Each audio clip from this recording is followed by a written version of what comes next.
Сәлем достар, каналыма қош келдіңіздер. Бүгін өте оңай әрі дәмді оливье салатын бірге жасайтын боламыз.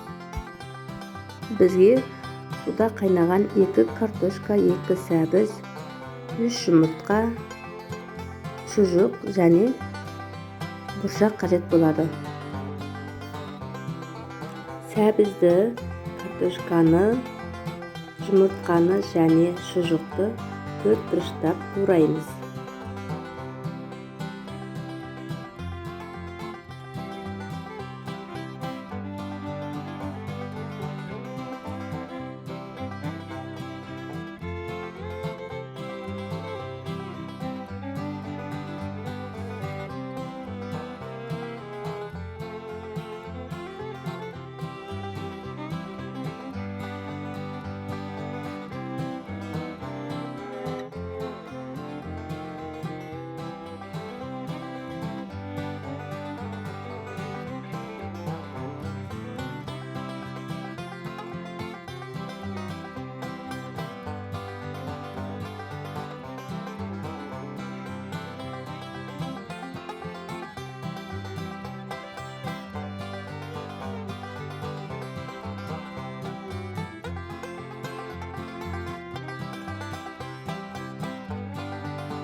Турап болған соң барлығын бір ыдысқа салып, үстіне жасыл бұршағымызды салып, 2 ас қасық майонезімізді қосып, жақсылап араластырамыз.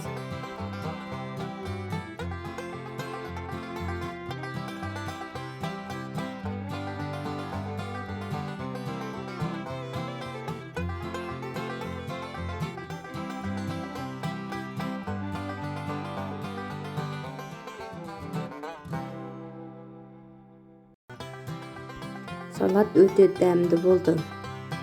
Үйдегі бар картошка, сәбізбен, жұмыртқамен осылай дәмді әрі тез дайындалатын оливье салатын жасауға болады. Егер рецептім ұнаса, лайк басып, комментарий жазыңыздар. Каналымның дамуы үшін YouTube'дан Бижан оңай рецепт деп теріп, менің каналыма тіркеліп қоюды ұмытпаңыздар.